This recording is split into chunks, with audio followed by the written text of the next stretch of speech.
We couldn't stay apart in conversation, went out, had a couple meals. And bottom line is, this is my side of the story. I just said, Krishna, if you let me have him, I will be yours forever. Wow. And then Nimai liked me because Prabhupada's book was sitting on my bookshelf from since I was 18, Your Ever Well Mm, Wisher. That was a sign for him. And my grandmother carried the Bhagavad Gita around always. And when we got in the car for our first sort of date, he played kirtan and I started singing effortlessly, Hare Krishna, and he couldn't believe how it rolled off my tongue. So he knew something was there. And then she wow. had a dream. Oh She yeah. read that Prabhupada Lilamrita in one night. She just read the whole thing. And Mm. then she had a dream that night, Oh, that and was wild. it was Prabhupada or Lord Chaitanya? Prabhupada in dark red orange robes And he was under a waterfall, on a cliff. and the cliff it was saying Chaitanya, Chaitanya. Chaitanya, Chaitanya, Chaitanya. He kept saying it over and over. I didn't really know what it meant yet, but I was a devotee and didn't know it. I was a Wow. devotee of Jesus at the time.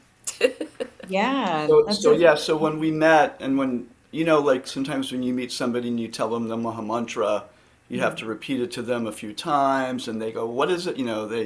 And it just rolled off her lips. And it was like I kind of took note of that. Like that's really interesting, because nobody can say it that spontaneously unless they've done it in a past life. That's kind of how I feel about it. So that was wow. a confirmation for me that I was safely moving in the right direction. Yeah, but it took him 4 years to give me a Well, ring. yeah. That's another story. We need another Zoom call for that one. You had to be very patient. Wow. Well, that's very beautiful. Thank you both so much for sharing. I think it's very unique to hear, about all of your previous probably engagements and just to see how, you both happen to find each other. Whether obviously it is divine arrangement, but however it manifested, it's very beautiful to hear. So I wanted to actually, since Kumudini Didi, you mentioned about kind of the courting phase was a little bit long for you. I wanted to sort of jump into the questions because, oftentimes when you meet someone, then sometimes, for some disciples of Srila Prabhupada, it was like instant. He wanted you married pretty quickly. And then for others, especially my generation, we take a really long time. Some of us focus on our careers more. And so, there's like a long duration of time until we really feel that this person is the right one. So I guess my question is that how long should the courting phase be before marriage? Like what type of signs are you looking for? Is it sort of impulsive, or is it just something that you should really meditate on, think about, marinate over, and then dive into? And anyone can jump in if you feel. Otherwise, we can start with the most senior, which I believe would be Bhavatarini, Didi, and Nrhari Prabhu. There are probably always such. What about you? Yeah. Well, in our case, it was he had been married, right?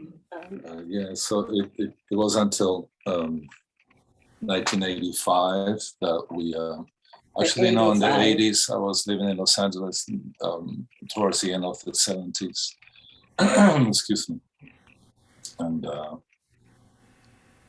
we knew each other. I remember going to the temple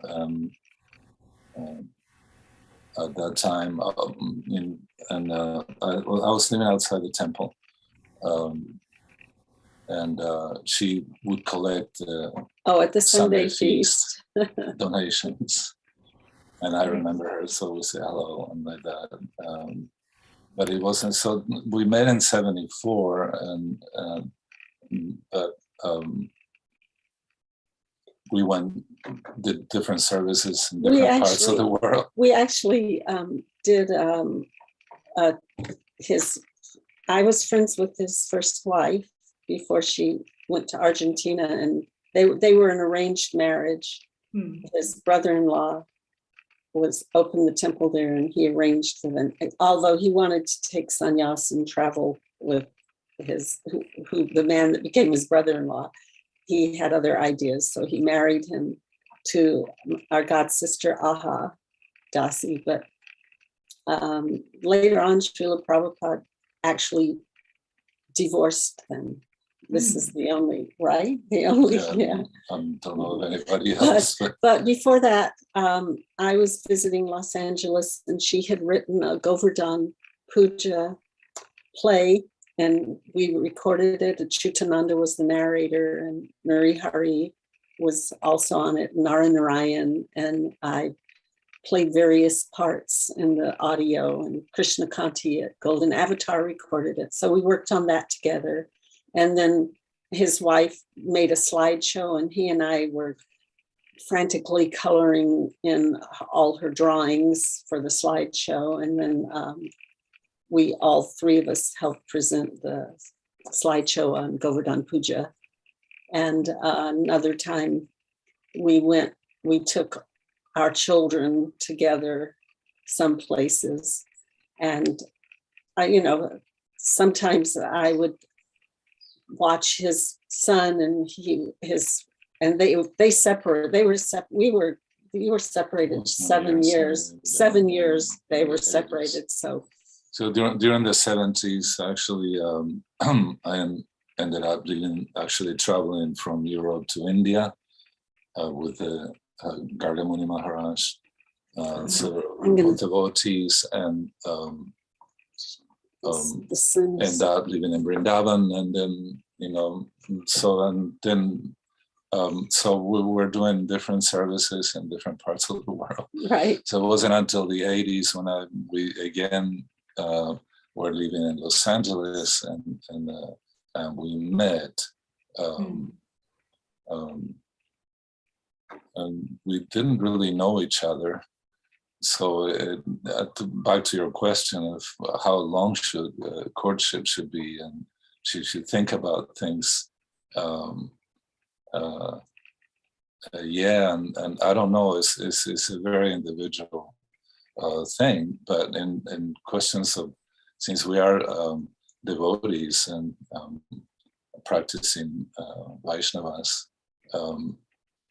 what's closest to us is, to each one of us, is spiritual life, and how we see things, on that light, and if we're like-minded. So there is a different, there are different aspects to that. You could call it then attraction.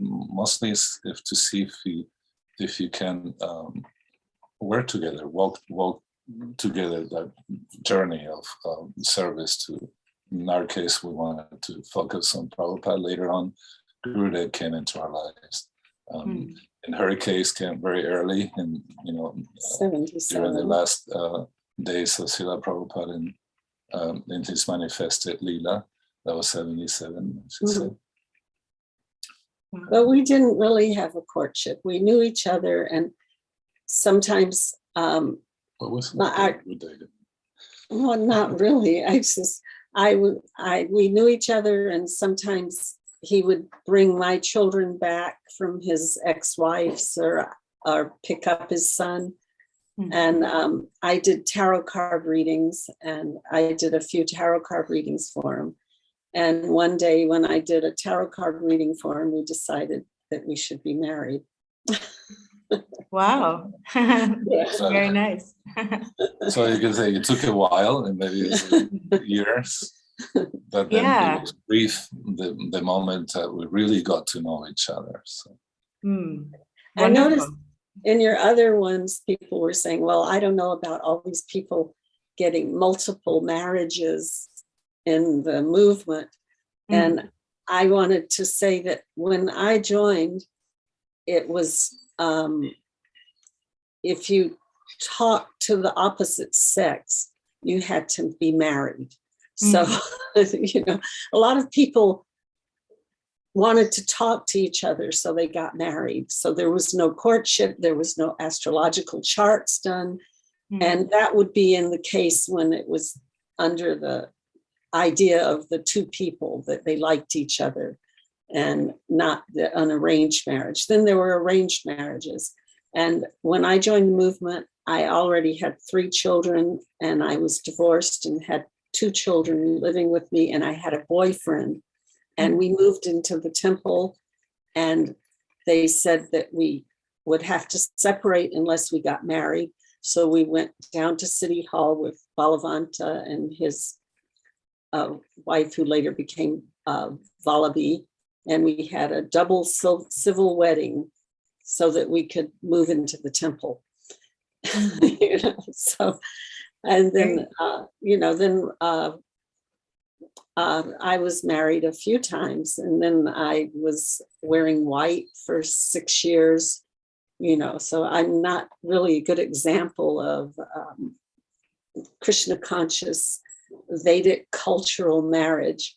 And my last marriage before him is, I was living at a temple where everybody went to bed before the sun set. It was a Gurukula, and I didn't know what time it was. And I went over and asked a Sankirtan brahmachari who had a car what time it was. And so we went and looked in his car, and he told me the time, and the GBC and the temple president and the headmaster were watching out the window. So they said we should get married because we were talking to each other.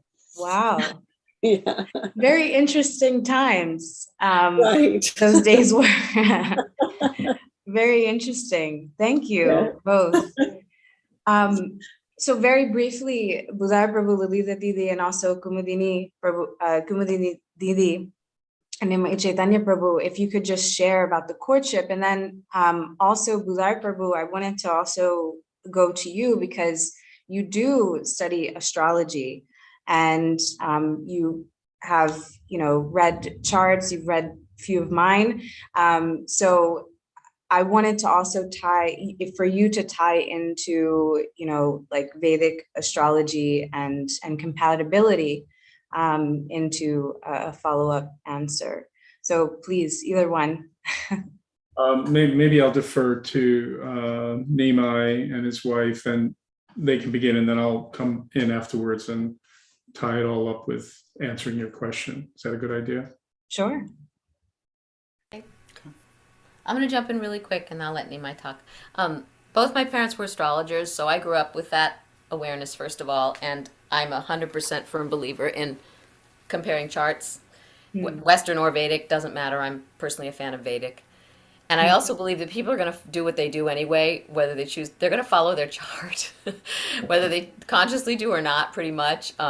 Like when I was 16, I was in love, and my mother looked at the chart and said, "You guys are siblings. You're not romantic." "No, I'm going to marry him," because I was determined. And of course, it was a nightmare, as she predicted. But courtship, I think, depends a lot on, for me, I was 26 and my clock was ticking. I wanted children. I knew I wanted children. Wasn't in a hurry, but I knew I wanted them at some point. So for me, and maybe some couples, if it's your first marriage, children, I think, would be a factor of how long you want to court. I started getting frustrated at year 4 with no engagement ring, because by then, I was almost 30 and I wanted kids with this person. I knew it. So that was a factor for me. In general, I believe you should court at least 1.5 years to 2, I think, before getting married. That's my personal feeling. Nice, thank you. What about you? Yeah, I think in terms of, so this is specifically about courtship, right?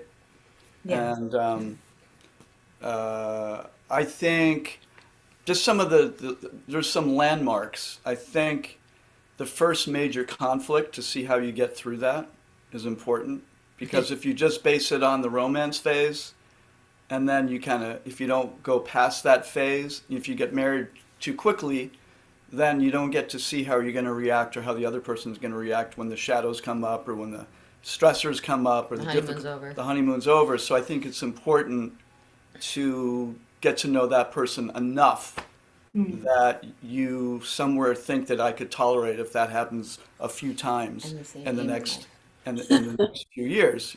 What's that? The same aim in life you talked about wanting to. Yeah, and then also what Kumudini's saying is also having a sense that the aim is quite similar.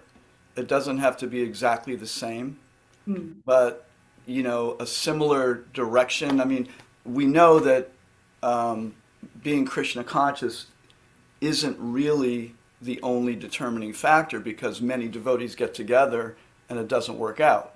And it could be sometimes one devotee is much more serious than the other devotee. That's possible. But, we hear that, if you put Krishna in the center, then the marriage will work out. And I think that makes a huge difference on some level for sure, because without that for us, it definitely would be an issue. But on the other hand, there has to be, like, I think a similar heart goal. Like, we have a similar goal in life, and how we, want to elevate each other, how we want to serve as devotees, how we want to serve as healers in the world, and, similar types of people we like to hang around with and associate with. So those kinds of things, I think, have to be discovered a little bit before we make that decision. So. Yeah. Thank you. I think someone mentioned to me that you should see the person in 4 seasons. So, because sometimes, winter could be a lot different than spring and summer. Yes, totally. They say in Ayurveda or in Chinese medicine that, when someone becomes cured of a disease, then you have to wait 4 seasons to see if it's really cured, because every season has its different challenges. So in the same way, that would make a lot of sense. Wow, thank you. So, You want to say something? No, Bhudhara go, because Nimai said most of the things I would have said. So Bhudhara can go to the compatibility. Yeah, well, I think in the idea of courtship, there's some really beautiful things that have been said, and I just completely agree with it. I think in a sense, if you boil it down to its essence, courtship is about getting to know the person and testing out the dynamics between the two of you. And as everyone's saying, test it in a real way, test it in a real life situation where things are not always easy. And if it stands up to that scrutiny, then okay, this is a real candidate. I'm a little bit more sanguine, I think, by nature. To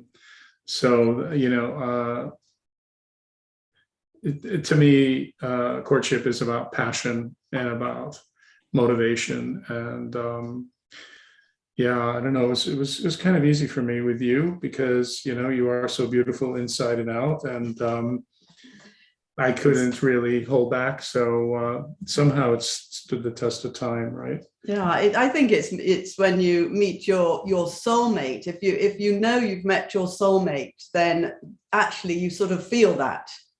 And so it's a very individual thing because, I was married before, and if I knew what I knew now, I would know it wasn't the right thing and the right person to marry. But at 21, I had no idea what I was doing. You just go into something like that. But so, I think it's a very individual thing. And with us, we actually didn't get married for some time. We were together for 17 years.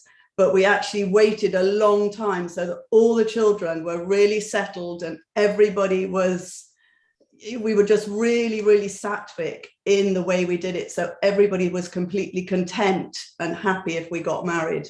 And so I think we really worked hard on all the relationships within the families, and Pandita Bhudhara's first wife, and everybody had to be happy, and then we did get married. Yeah, so we were patient. Yeah. But we had Nrhari and Bhavatarini were at our wedding. Yeah. We had a very unusual. It wasn't really entirely Vedic. It was a North American Indian shamanic wedding, presided over by this beautiful Indian. I don't know what you would call her. She was like a priestess. And so she chanted prayers and blessing. Shaman, yeah. I think that it's important to connect at a heart level. That's the most important thing. And, I think in courtship, everybody discovers that for themselves some way, somehow. Your heart will speak to you. That which leads me on to try to answer compatibility, because we have astrologers in the room, we have healers, we have tarot readers, we have psychics, we have all kinds of third eye aware people, right?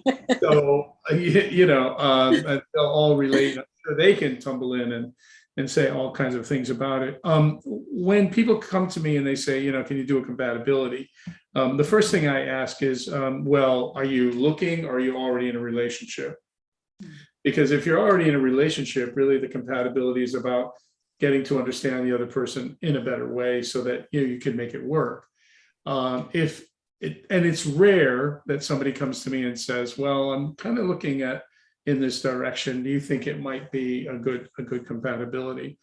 So there's that distinction. I don't think compatibility guarantees, that you live happily ever after.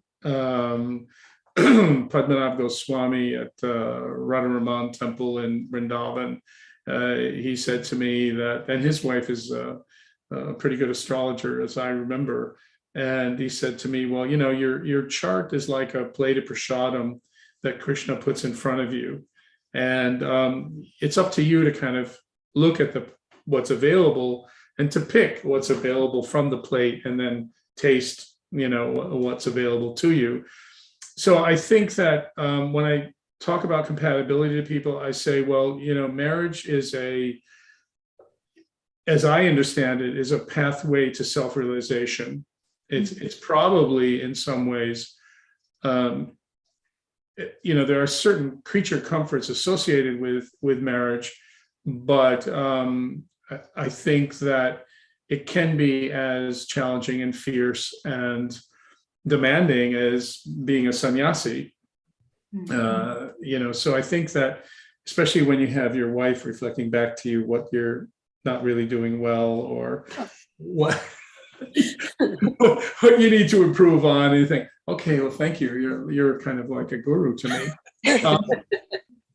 So I think that if you look at marriage as a pathway to self-discovery and to really perfecting your spiritual life, that's probably the best way to look at it. And that means that, every marriage, as any of us here will be able to talk about, has its ups and downs. And compatibility charts don't tell you everything about how you're going to deal with those ups and downs, but it can give you some insight where your strengths are and where your weaknesses are, and the emotional language of how the other person thinks and feels, because everyone has their own emotional language. So if you can get your head around that, then you have a much better chance to make the marriage work. Do you have anything to add about compatibility? No, I think all I've seen from Bhudhara's helping people and different family members whose compatibilities are very high, it just makes it that little bit easier. It's, you come to conflict and you naturally can easily sort it out. And if you have a much lower compatibility, from my experience, it's harder.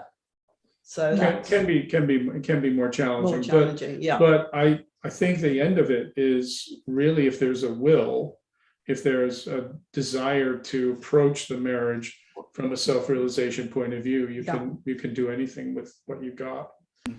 I'd be interested to hear what other people have to say about.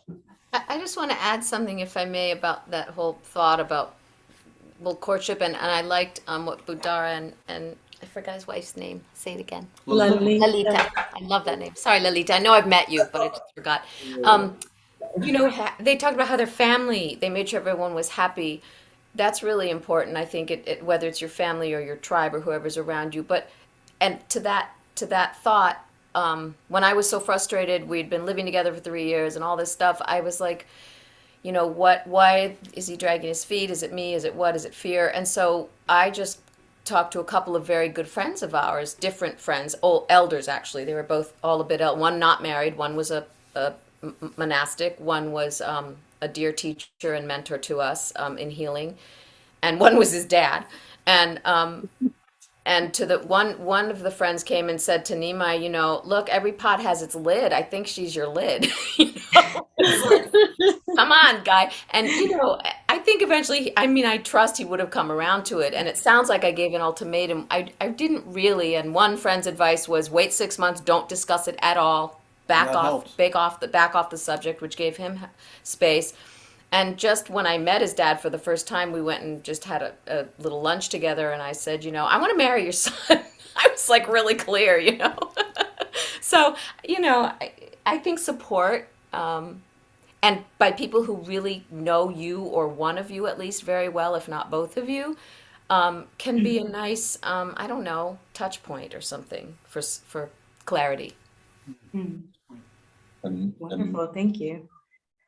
yeah, I felt like adding on to in this group. I think we know how this astrology and including palmistry are sciences. But in my case, is interesting that we consulted our charts, if you want to say, and we looked at them, and they were pretty compatible. But it wasn't the main factor that, you know, that got us together. I think it was like getting to know each other, but also I just I'm sorry, I forget your name. What is your name? Kumudini. Kumudini. In my case, my parents got to meet Bhavatarini, my mother, and my mom really liked her. And I think it's a factor in, like, you know, what I was saying, you know, if everybody that surrounds you, your family, your immediate relatives are approving, they're okay with it. And in my first marriage, it wasn't like that. You know, she really did not like my parents. And but anyhow, yes. So, but it was surprising or not that when we consulted the chart, you know, there she was. It was in my nakshatra, you know, my Mars. You know, she just that was your second marriage. You know, everybody.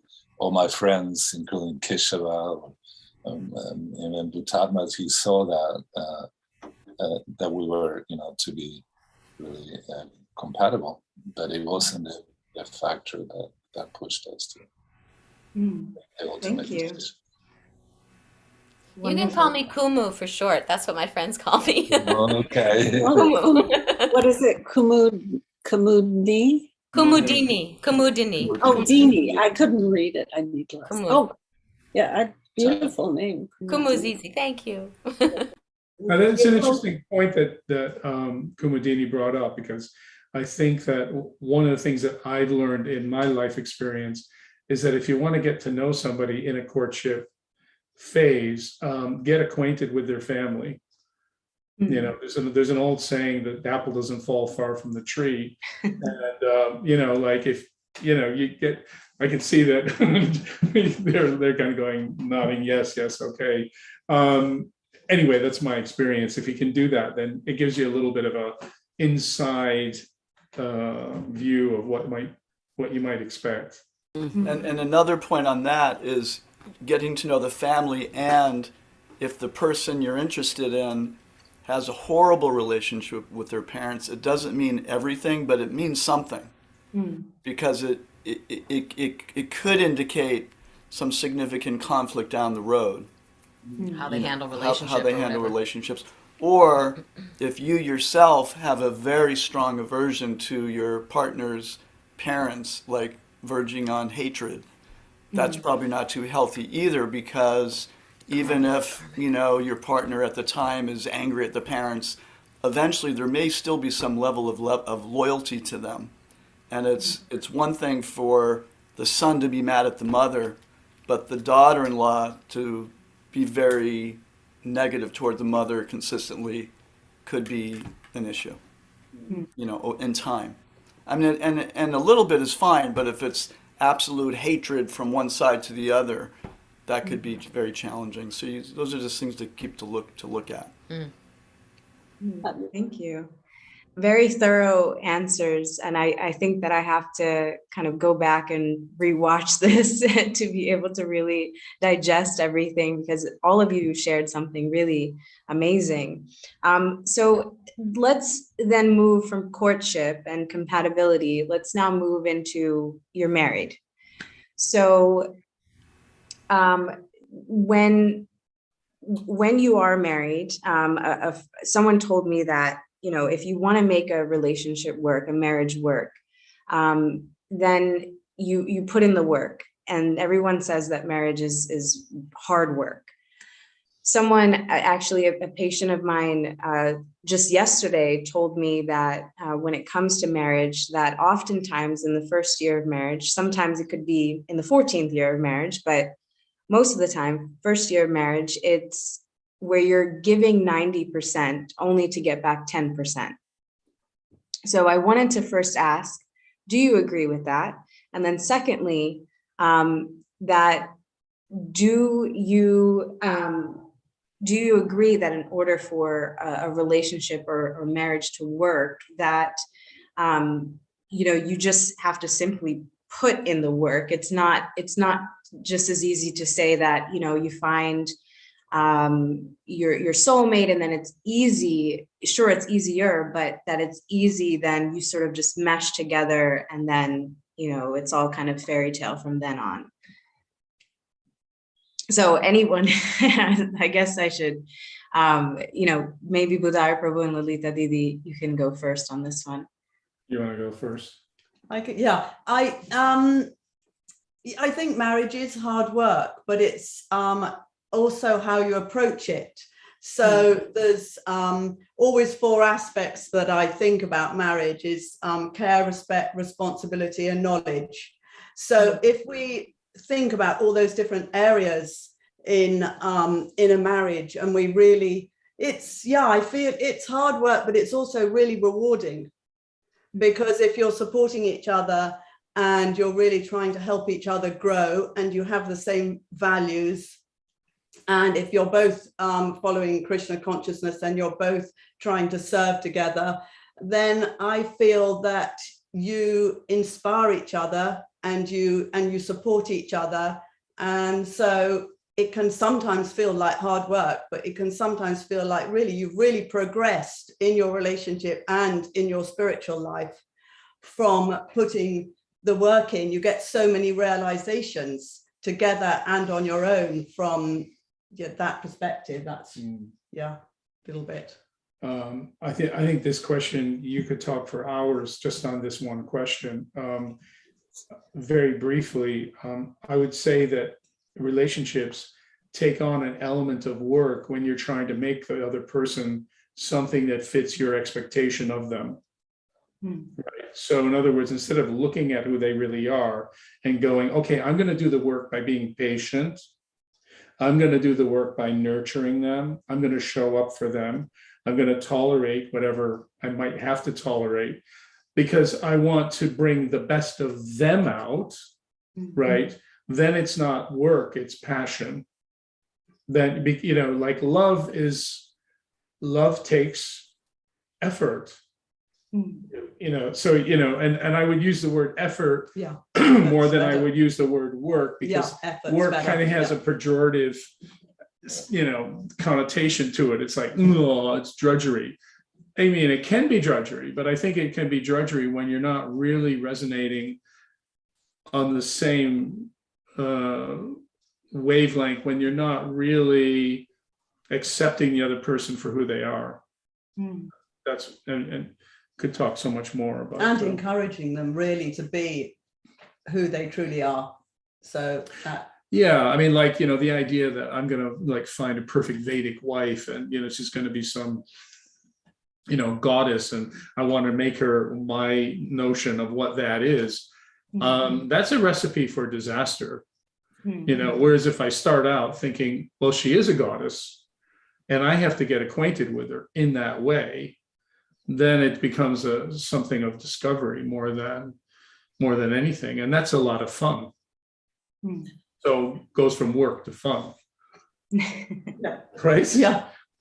I hope that I'm living up to this, by the way. You'll tell me later. If you're even close, that's really good. So, Nimai Chaitanya Prabhu Kumudini Didi?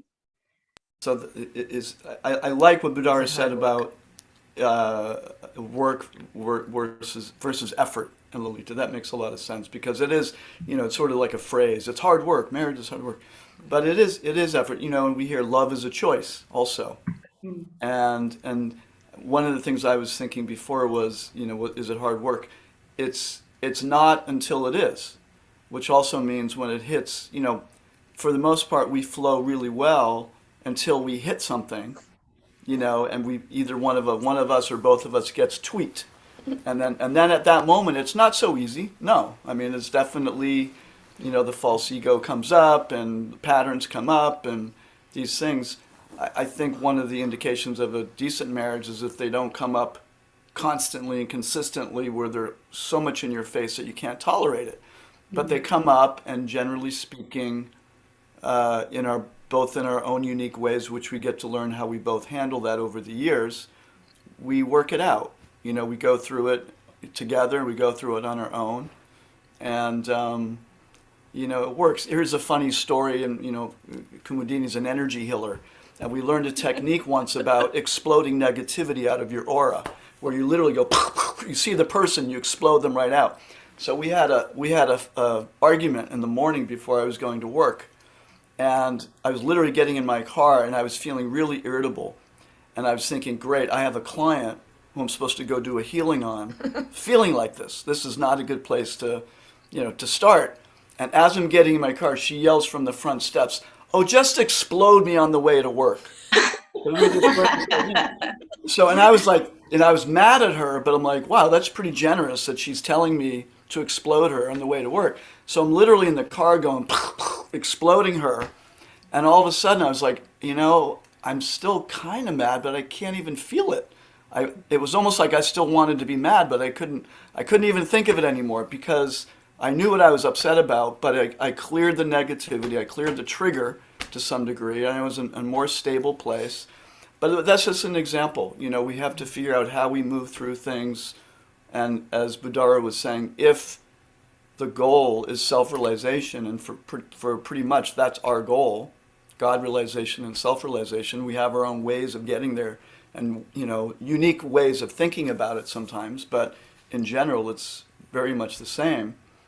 Then when we see things come up, we just don't make it about me or about her. It's in a context of something else, like there's personal growth opportunity here, and there's a chance to expand the heart too, and appreciate that person in a way that we haven't appreciated them before. So, it's always a growthful opportunity.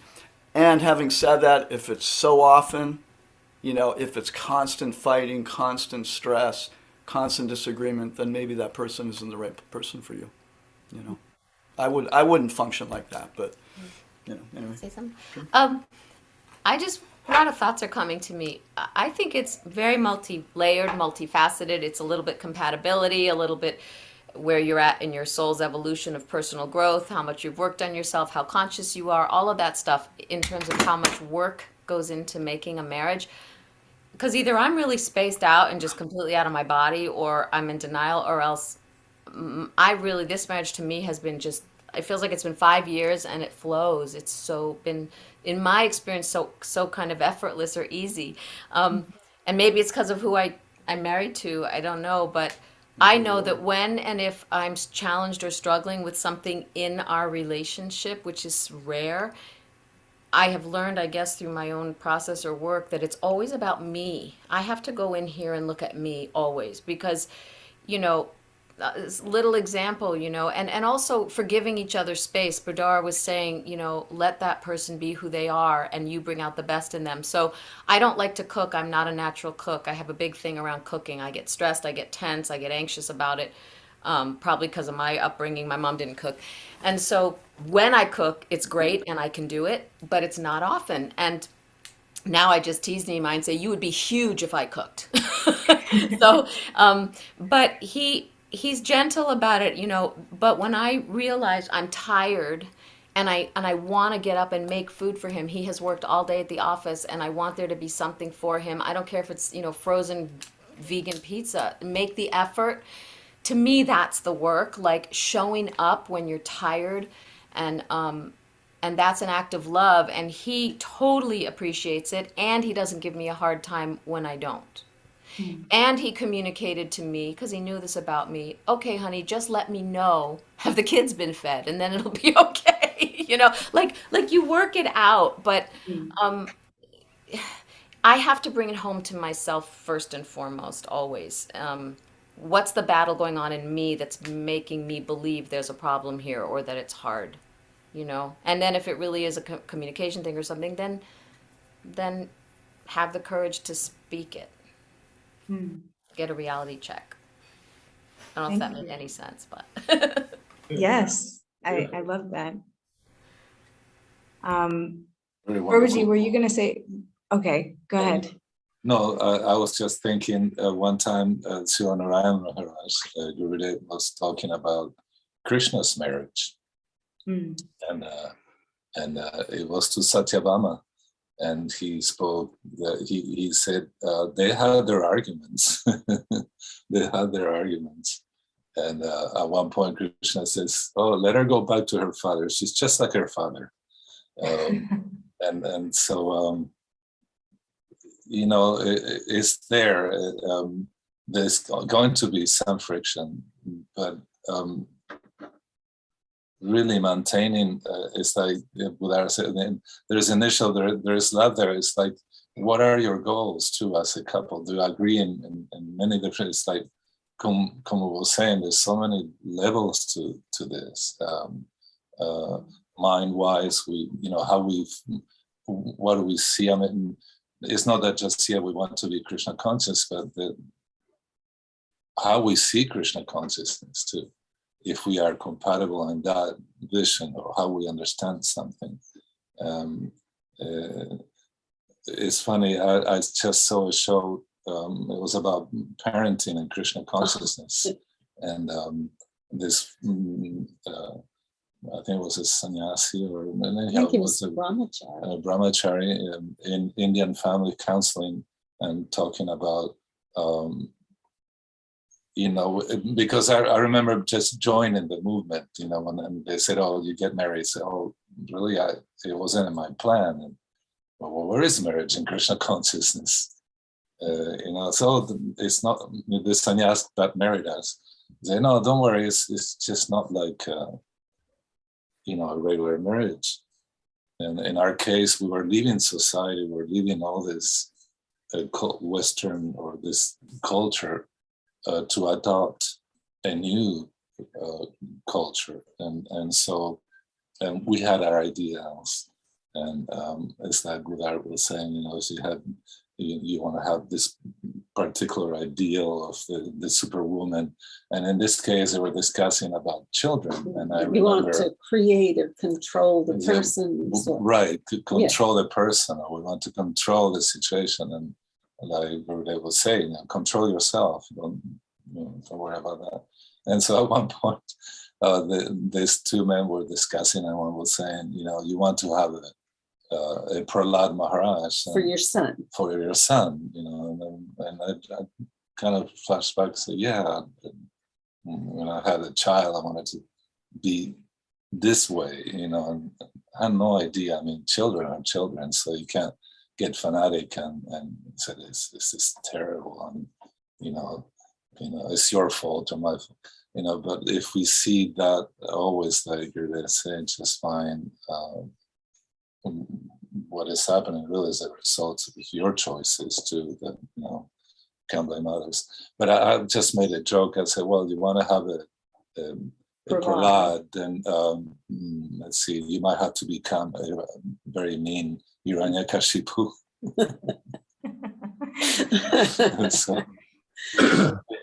So it's not really what, you know, yes, we should be the best, adopt all this Krishna consciousness in a practical way to better ourselves, and and then I think everything else starts to work. And there was, of course, there's an attraction. We liked each other's thought, the way of thinking, the way of approaching the philosophy. And this 35, 36 years have gone really fast. We're surprised at times. But we actually were, in a material sense, we were attracted to each other, and we liked each other. It wasn't that we chose to love each other. It was a force that we didn't really have control over. We loved each other, and you know, and it would be difficult to choose something different. But yeah, there was this compatibility of thinking, oh, she, how she approached, how she saw the spiritual master, how to practice this devotional service, and it was great too. Because yeah, I was married, but then I'd separated pretty much for many years, and adopted more of a brahmachari consciousness. And so and in some ways, well, the ashram has that aspect that actually gets rid of a lot of your false ego. Sometimes you have to. It teaches some. Bhakti Sridhar Maharaj was saying it teaches you tolerance. Being in an ashram, it teaches you tolerance, and marriage also teaches you about selflessness, especially when there are children involved. But that I could say, well, I saw my parents, that generation. My parents were a little older when I was born, and so it could have been my grandparents. I mean, my mother was 40; it was unheard of, to have a child at that age. But I went back always to how they approached that was my template. What else do you have? I mean, you had to look at that, your parents. And love for them meant sacrifice. But when we talk about sacrifice, oh my God, we're victims. No, it's you just put aside a little bit of what your wishes are, but those wishes many times correlate to this, at what stage we are in our false ego. But in their case, was everything dedicated to their children, to their welfare, to grow up to be outstanding members of society. Or in my mother's case, she wanted that, and they were very moral, very they actually honest became person. devotees, and his father took initiation at 82 years old in Vrindavan. Wow. Yeah. Wonderful. So Yeah. they kind of follow their children, they're in the ways. My sister was a little more, Leo rising, very forceful, Bhudhara, understand that. And she was 11 years older than me, so she was my first hero. And but in her case, she would say, "Mom, why didn't you leave him? You had a career, you could have been like." I mean, Mom was a mezzo soprano, and she started to go to radio, but because of her social status, was really frowned upon, and so she never pursued her, what it would be in a career. So, but when it came, But his sister would falter on it and say she should have left his father and pursued her career. And his sister was very famous. She was on the cover of Time magazine, so she dropped all that to become a devotee. So she later on changed, right? Well, and that was, a progressive thing. It was obviously we were marked to come on to dissatisfaction with society, with what what would offer to us, to. And I remember being 16 and I have friends who were their brothers and were into the same. They had chosen to have a particular career, which I was supposed to follow, science, chemical engineering, all that stuff. And then I was talking to my friends and said, but look at the dissatisfaction, they're 30 something and they already have an ulcer and they have lovers and they're so unhappy. And that's what society can offer me. So we had to become to that point to give up society in a way to what the materialistic society. So and then so these marriages in Krishna-conscious are a little quite different. But probably would be the question, that you would ask in the next, the difference between Grihamedi and a Grihastha. Sure, yeah. One last thing I just want to throw into is just to remember when you're talking about does marriage take work, your partner is Krishna's gift to you. So remember that. They're a gift to you. Yeah, thank you. For us, we thought it was Prabhupada actually put us together. We always think that way. Still Krishna. Oh, yeah. Yes, of course. Actually, when we had a civil marriage, we were together and we had informal marriage. And then Srila Nrhari Maharaj told us we had to have a civil marriage. And we had to have a marriage certificate. So we went to Bhudhara and we had him chart out the best day for us to get married. Wonderful. The most And you do have very high compatibility between the two of you. Just in case anyone out there is curious about that, it's very high. So, well, I'm very grateful for all of your answers in this regard. I think that what we started out with in terms of replacing hard work with effort was really beautiful because I like that. Yeah, it makes it just sort of brings everything together, and it makes it so that it doesn't sound negative in a sense. Because when you sort of think of hard work, you think of going to a job, and jobs sometimes are not that fun. It's a means of making money, but it's not everything. So Prabhuji, you did mention about what is the difference between Grihastha ashram and Grihamedi, and what does it mean to practice that vow? I'm actually going to skip that question. I'm going to actually move into something that's not on your, and you can answer this very briefly, something that's not on your list of questions, but just very quickly, would you say that for each of you, have you married your best friend? And it just even a simple yes or no is good. Definitely yes. Yes. Definitely, yes. yes. Yes. Perfect. Okay.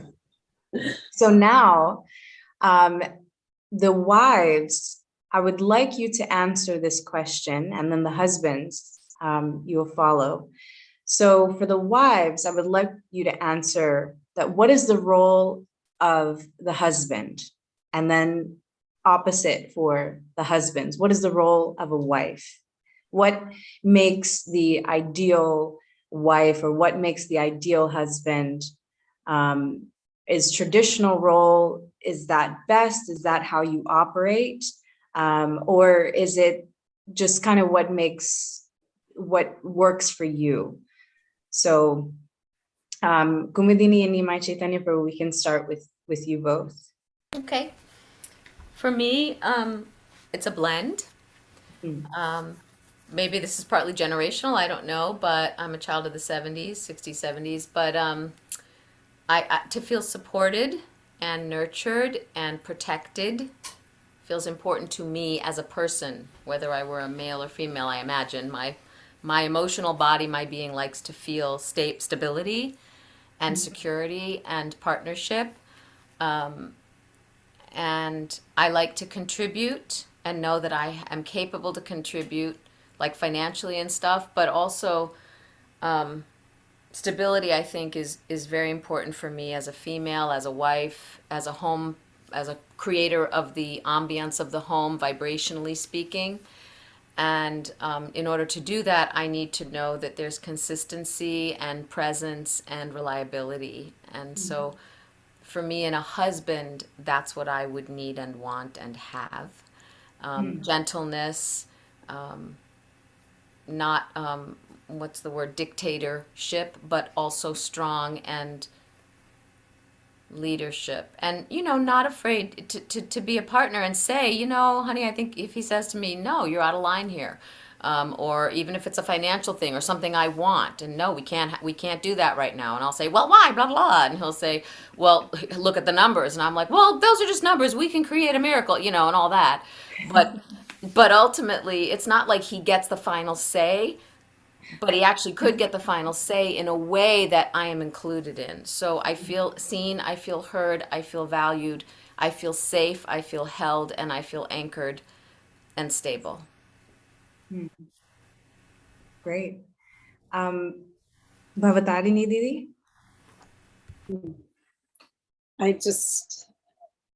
When I grew up, my I also had spiritual aspirations, but it was the culture that all the girls were looking for Prince Charming, who was going to come on a big white horse and carry them off to their castle, and they would live happily ever after. So my idea of a husband would be a handsome, dashing hero who would just make my life wonderful. And, I didn't have any concrete idea of what that meant. My father was very good husband. He had a bad temper, but he was a good father and husband and good provider. But then I was a hippie, so I was totally independent. And then I was a single mother. And, I hate to be corrected. I hate to be told what to do. But at the same time, I was looking for a leader. I definitely wanted someone more intelligent than me and that could keep things in order. So, I'm very lucky. He's got 5 planets in Virgo and he's much smarter than I am. But at the same time, I want to be in charge a lot also. So I really don't have an idea of what a perfect husband is, but he's a perfect husband for me. That's sweet. Thank you. And Lalita Didi? I think the main thing is partnership, a real intimate partnership where you discuss everything. You come to a happy medium with everything you discuss. And so I've had my opinion, he'll have his opinion, but by discussing and reflecting back to each other, we'll get to a place that we're both happy with. So I feel that. And similar to security, someone who's strong, someone who's really strong, because I'm really strong as well. I might not seem it, but I'm quite strong. So someone who balances that as well. And of course, Bhudhara is way more academic than me. So in a way, we are good compatibility like that, because he's really, really academic and it will work everything out, and I won't do that. I'll just say, oh, we're going to do this, much more spontaneous from the heart. So for me, it's really nice to have a really wonderful balance where, someone's really, for me, bringing me down to balance everything. And you have a really loving partnership, and, Bhudhara is an amazing support for so many, way beyond me and my family. So Great. So let's go back to the Could husband. I say You might say- something Sure, that I Didi. left out?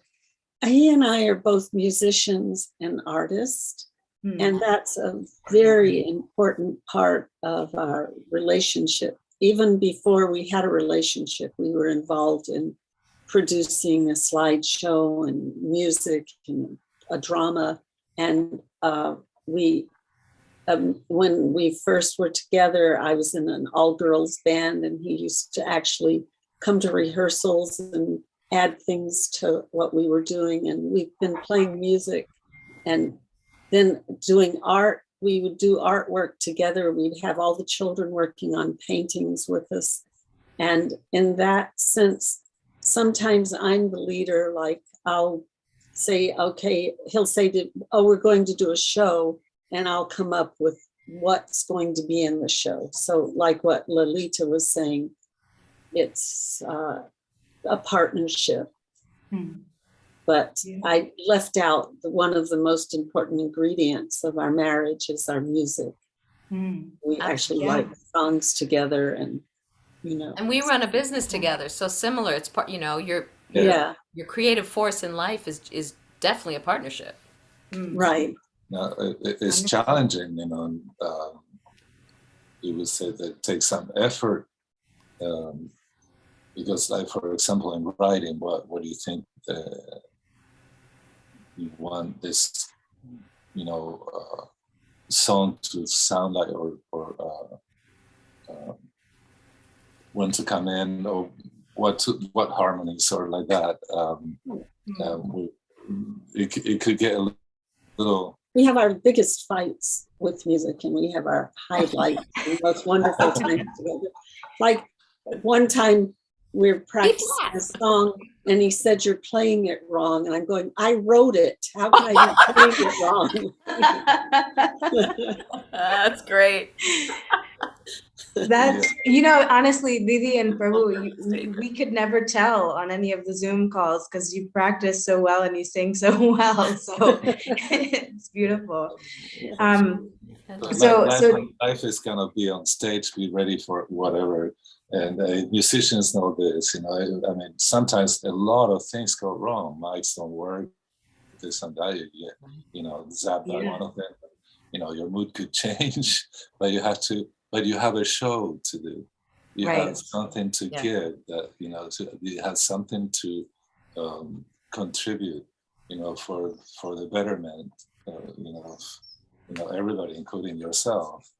Yeah. So Yeah. It's funny, and so many, like, funny in the sense that, you don't know what happens just before you get to the stage, and then when you get on stage, to all the things that could go wrong. Sometimes they do go wrong.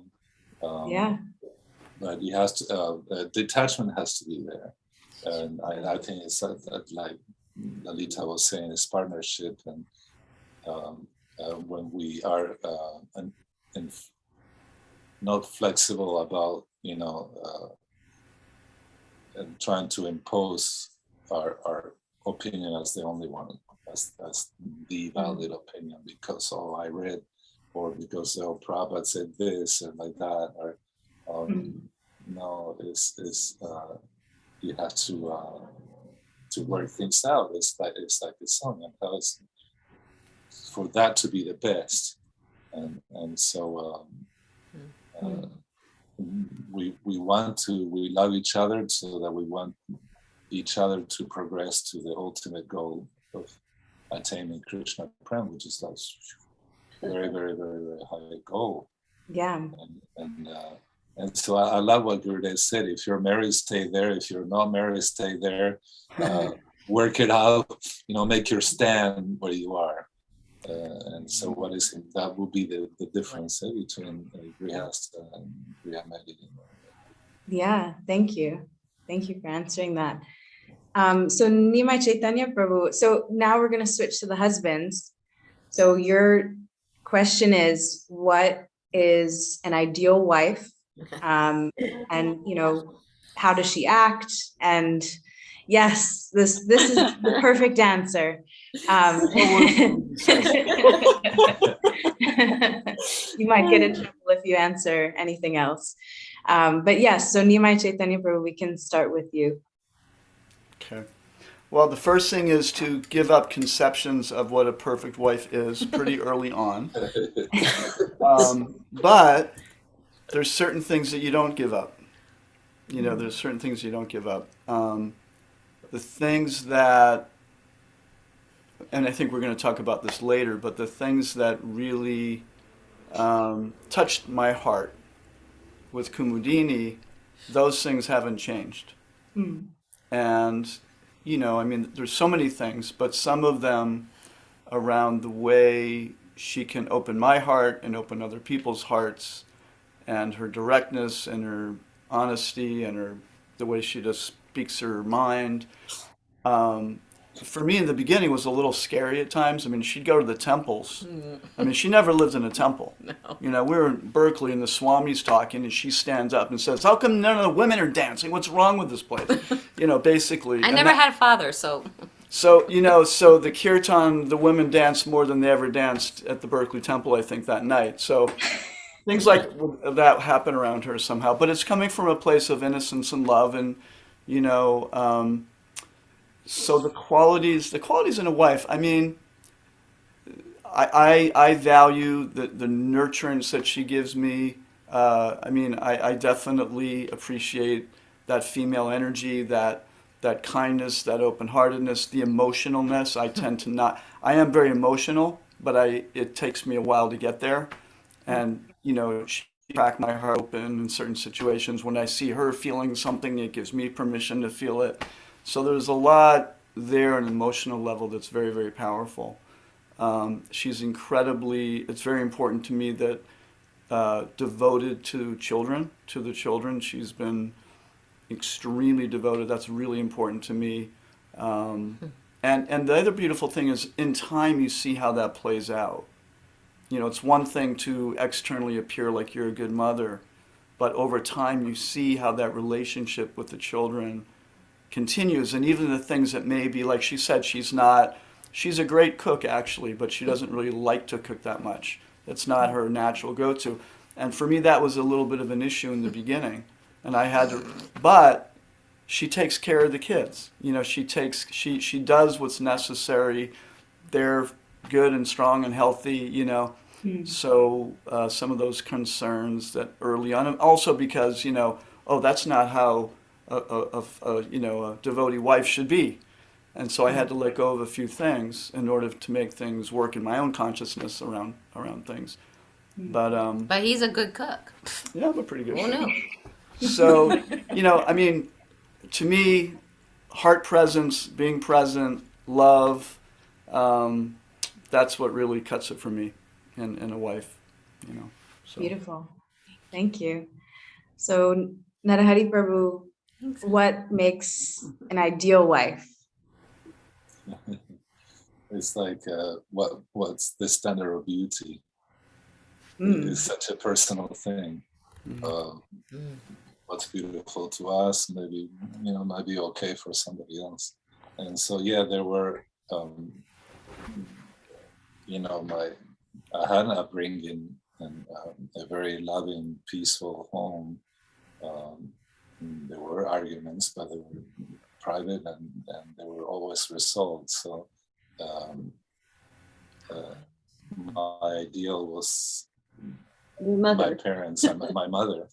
And Bhudhara knows I got was a Jupiter in the fourth house, so a very spiritual mother. And early on, she taught me about that compassion and that God is love, and love is God, like Guru later on said. And because where she came from, I mean, they funded churches and like that. So she was early on very aware of the difference between the teaching and the institution. So institutionally, I would say, I learned, well, ideal wife should be like this, that Vedic wife has to be like this. And she taught me by our friendship how actually was, which was very attractive, how she cared about others and children. Her compassion, which is very similar in view to what my mother was like. And so that always made it very attractive, and I learned quite a lot to evolve those fantastic ideals of what's the perfect wife. So we're seeing that, oh, I love this person, and I pretty much, as I would say, like as I evolved in my understanding of Krishna consciousness, she started to fit, two things, like I was saying, my mother and my parents were the ideals for me. And I saw those qualities coming in Bhavatarini that she put forth. Care for others, loving nature that she has. So yes, that's Beautiful. Thank you. Now, Bhudhara Prabhu. Okay, I wouldn't dare, following Nimai's approach, I wouldn't dare say that the perfect wife is somebody who has my jeans ironed and my socks organized and all color-coded in the closet. That's not my idea of a perfect woman. I think, for me in our relationship, there's been a lot of healing and a lot of nurturing and a lot of love and a lot of understanding and patience. I'm not always the easiest person to deal with, I can promise you that. Luckily, you don't have to find that out for yourself. So, having a partner who is tolerant, I think is very important.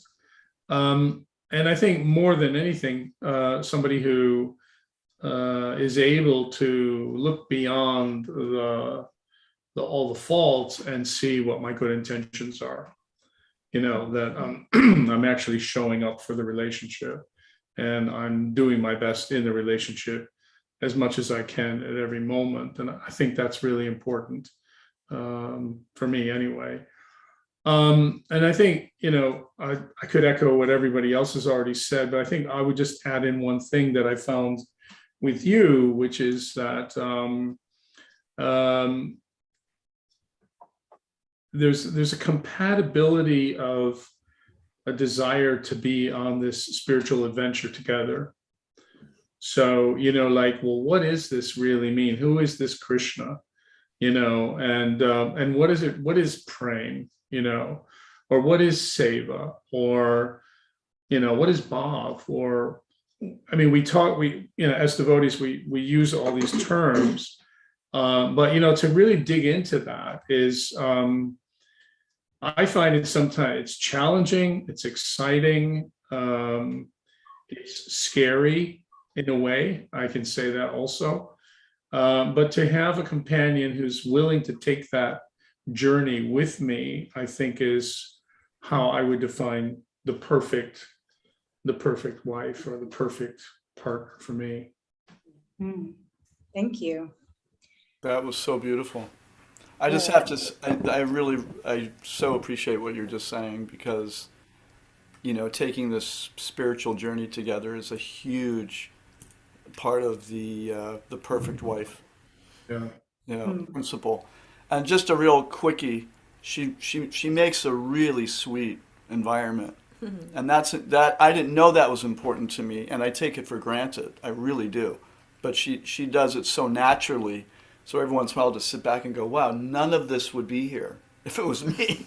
It just wouldn't. Stree. Yeah, well, it's funny because I can relate to the same thing. I remember when Lalita, when we first moved into our house here, the garden was rather drab. It just wasn't much of anything.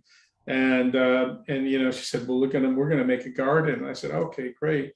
I said, but I don't know how to do that. She says, no, we're gonna hire some people to help us do it. Yeah, baby. And then right, and she also comes from an aristocratic background, so she, she's got certain standards that I'm always striving to meet. And and when the quote came in, I went, "What?" I said, "Are you kidding me? I mean, that's a lot of money for a bunch of plants, It's not about the plants, it's about the vibe. I told her, I said, "Listen, you could go to the florist and you could buy bunches of flowers for the deities," because that was her excuse. It's all for the deities. Yeah. So I said, you could go to the florist for like the next 35 years and just buy flowers and never have to do all the hard work. Now that it's done, of course, one of the things about being a good husband is doing what you're told to do sometimes. So I agreed, and now I get so much pleasure from the garden. It's incredible. I just go out, I feel nurtured, I'm connected with nature. It's aesthetically very pleasing. It's amazing how it changes through the seasons, and so that's my little. It feeds your soul. Yeah, it does, and I think that's the beautiful thing about women, that they bring that element into life. They bring it alive. For sure. I wouldn't have done the floors. I wouldn't have repainted the house. I wouldn't have done all the artwork. And Yeah. So I planted 2 apple trees, Lalita, because I read they attract fairies.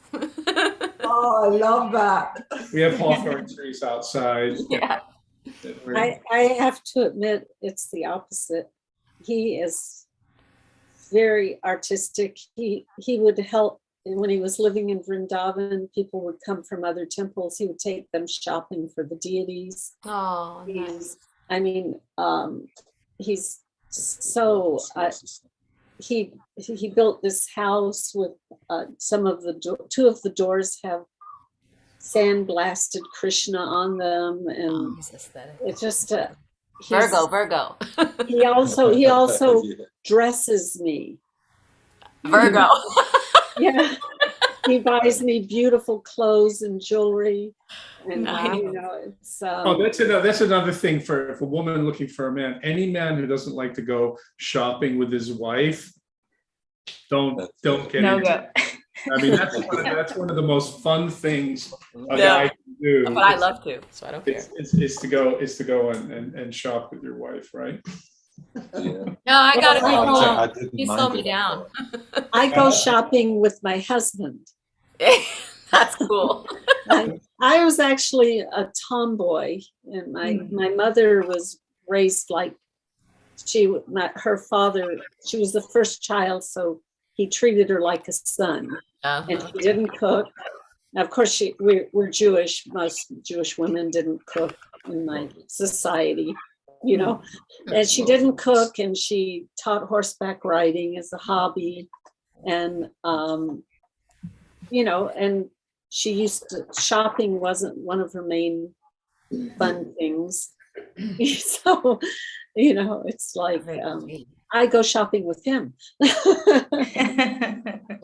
That's beautiful. That's beautiful. I think it's really, sweet to hear all of you speak so highly of your spouses. It's something, and also just to look at your partner while they're speaking, and just to see that interaction. It's really sweet. So thank you all. But So can I say one thing? I saw Lalita and Bhudhara, develop their relationship, and it's very inspiring. And Lalita was so, like, he had some health problems, and she practically saved his life. And they never consider that the other one's superior or the other one did more. Or it's like such a balanced relationship and partnership. And we were really honored to sing at your wedding. Well, thank you. Yeah, it was to be there. Yeah, I mean, that was so special having you there. But I think that's another aspect of good relationship. It's not transactional. No.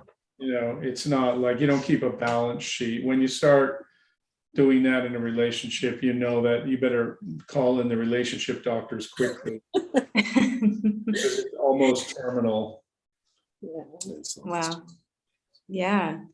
So I know that there's a question about parenting, and feel free to sort of tie that into any of your answers, but I wanted to move on past that. That what works well in your own relationships, that might be the cause of your success. What words of advice do you have for potential or prospective Grihast couples that are, you know, looking to get married or might be in their first year of marriage and things might be a little bit rocky? So what personal words of advice do you have for them, even in relation to what makes your own relationship successful? So yeah, Bhudhara Prabhu and Lalita Didi, you can start. Okay, you go first. You go. No, you go. What advice do we have for? I mean, gosh, I can talk a little bit about children and parenting, because I've sort of parented quite a lot of children, and it's been really my main focus, because for me it's been to really, really bring the best out in the children and really see every single child as an individual and as an individual soul and nurture that. So not plonk them all in the same thing or all in the same school, or so it takes a lot of, it does take effort and sacrifice, but the reward is quite staggering if you can really, really nurture that individual. And I have twins, and I've really seen them completely different and as individual souls and nurtured them.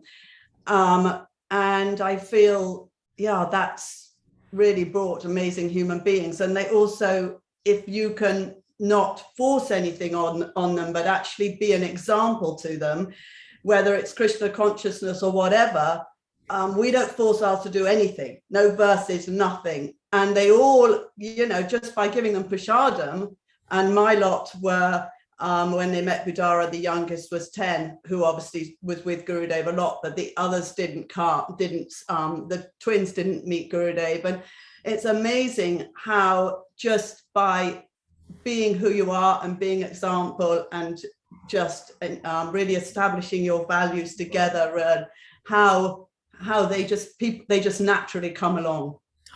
And so, yeah, that's one thing I can say.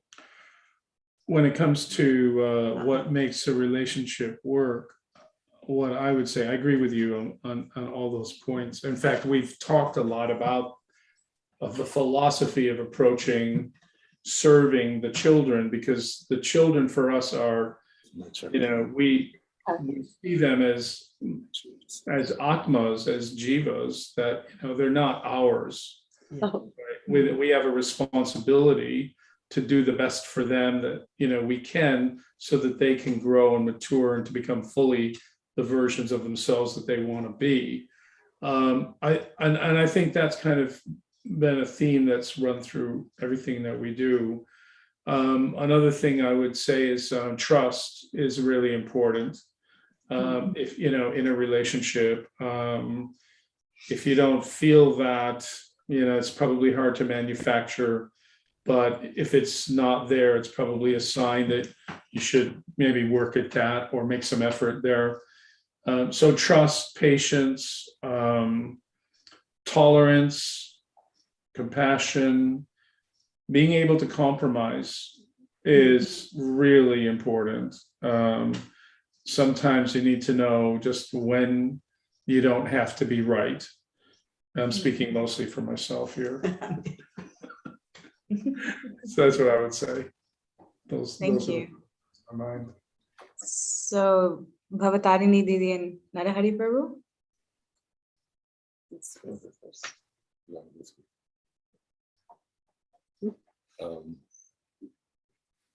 Advice. It all comes to, again, love and affection. love and affection.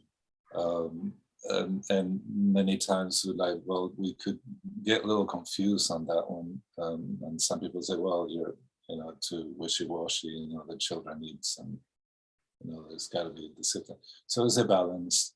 I read recently, Prabhupada was saying, a child, when they're very young, you have to chastise. Maybe not just to, because you want to impose what you think is right, but it's actually for them to want to be better. That's one thing I did not understand. My father was old-fashioned. He was an affectionate person, but very reserved. So the role of the father was a little distant then. But he would tuck me into bed. I would fall asleep holding his hand.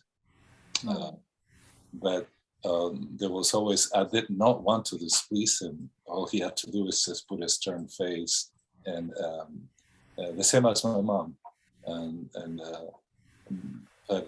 So I wanted to please them. But the basic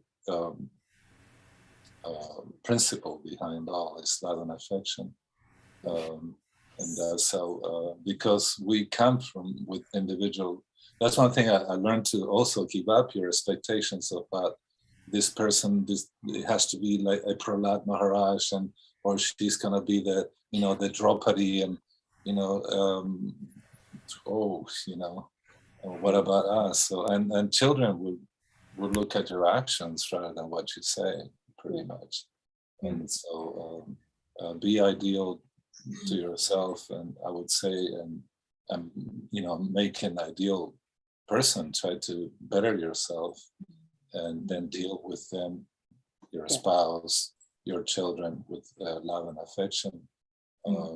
Cultural things change, and we were in the West very different than the old India, but there are ideals there, that we can look up to. But mostly it's just to develop that ultimate love and affection. So Bhavatarini reminded me one time, this couple went to see Prabhupada, remember? And he said to them, first love each other. If you don't know how to do this, how can you expect to love Krishna? Develop that love. So these are like, so this ashram is to learn, like any other ashram thing is to learn, and slowly shed the false ego stuff, what we think is ideal. But yeah, basically I would say that love and affection has to be there as the basis for all our relationships. My humble opinion. Didi, did you want to add anything, or otherwise we can go to Kumudini, Didi, and Nimai Caitanya Prabhu? You were saying, can we give advice? How did we make our marriage successful?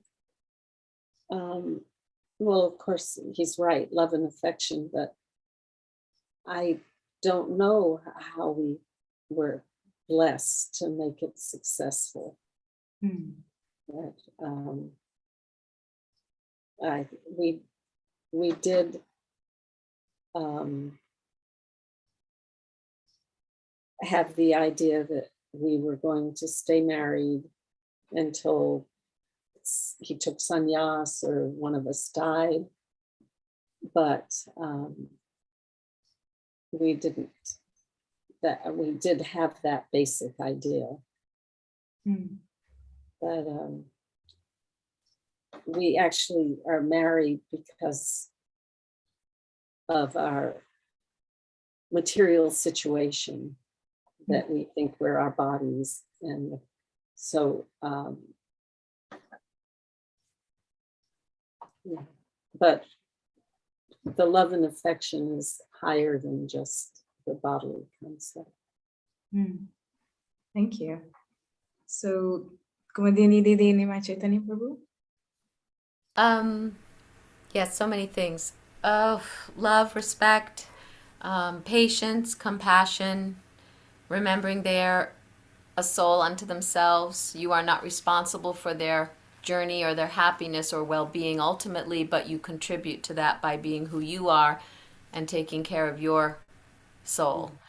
And in terms of children, I just want to say the same thing. I defer to Khalil Gibran on children, which is your children are not your children. They come from you, but not through you. I mean, they come through you, but not from you. And you're the guardian of their soul for a time, but they're going to go into a future that you can't visit, and they have their own thoughts, so don't give them your thoughts. Everything everyone has said here today, be a living example of that. We never forced our kids into Krishna consciousness. The one, rule we raised them, which was vegetarian, well aware that teenage rebellion might come and they might come home one day and we found out they went to McDonald's, which they never did. And open communication and respect. And I taught my children from a very early age that they were eternal souls and that they are deeply loved by God, the divine, Krishna, and that they had the ability within them to tap into that awareness and communicate with that love and protection through troubles at school or bullying or whatever, always empowering them with love and affection, and seeing their individuality and giving them always choice to be the best they can be. So with relationship, again, just everything everyone has said here, kindness, patience, and also not trying to not be codependent, understanding that you can't fix anything in them. You can allow and support space for them to maybe be made aware of things, but ultimately it's hands off and just love. And a lot of prayer, praying for your mate, I think is powerful too. Beautiful. Thank you. Yeah, what to say? Few things. Having a healthy balance between being very close and space. So giving, we used to have an emblem. One of our logos was a heart that actually Vaishnav Ehrlichman, Bhagavan's son, drew for us, and it was two dolphins coming out of a heart, and the tails were connected. And so our ideas, it was, kind of a chincha beta beta tattva, one and different, but as a couple coming from, that heart, but also we have our own individual expressions.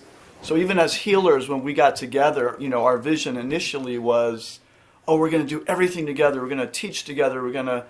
But it, the kids came and it didn't happen that way. But what did happen is that Kumudini was able to really develop her, her skills and her abilities and the things that she's really good at, and I was able to do the same. I think if we had tried to do everything together, this is at least for us, I'm not saying it's true for all couples, but for us, I wouldn't have developed to the degree that I did, and she wouldn't have developed to the degree that she did, because we would have been trying to always make something together. But now we can also choose to do things as we've really developed in our own ways. Now we have something even better to offer when we do sometimes teach together or do things together.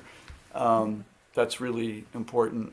So I think also having a healthy degree of acceptance around another person's personal and spiritual growth, because we all don't, it seems to me, we don't always, we kind of hit plateaus and then we take off again, and we're not always in the same place. I mean, I might be skyrocketing and she may not be, or she may be skyrocketing and I'm at a plateau. And if we expect the other person to always keep up with us, that can be disappointing. But on the other hand, we want to encourage the other person to keep moving, not to get stagnant, to keep moving forward in their spiritual life. So, we've found a way of kind of maneuvering that. And look to your partner as your teacher too. That spirit that soul's in your life to teach you something, always. Absolutely.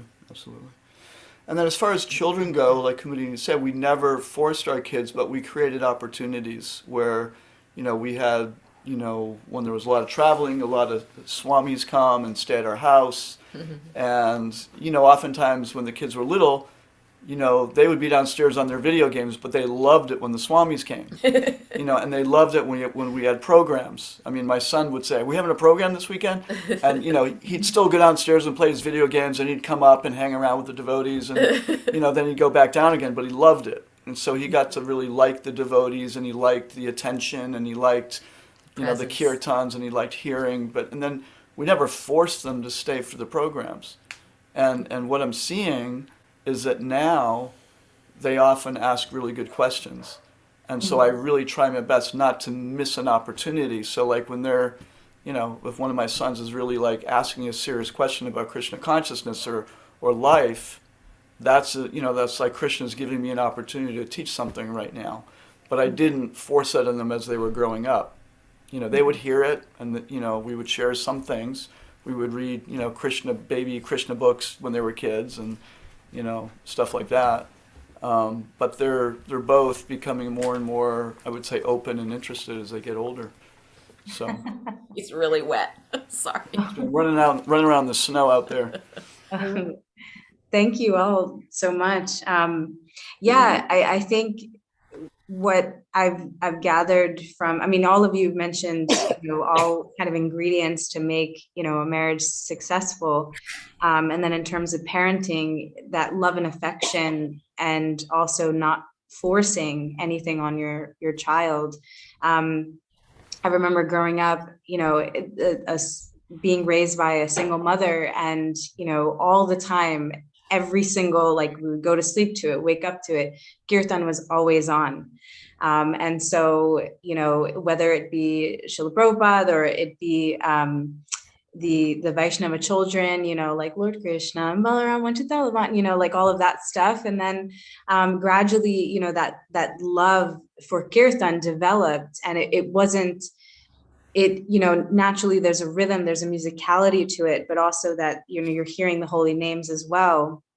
And so, it just fosters more relationship with the name. And then eventually you start to really develop your own, as you grow. So I think that that's very beautiful what you mentioned.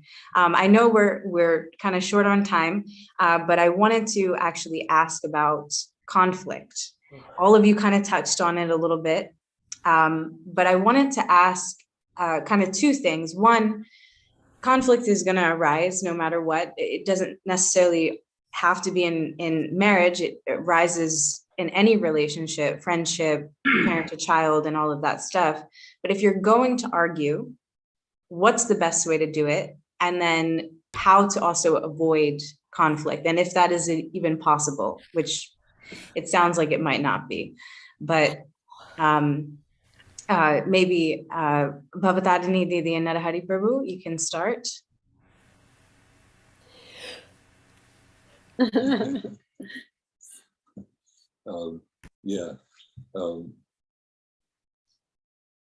Conflict, I was just again going back to is our approach, that there's always some juxtaposition of wills, isn't it?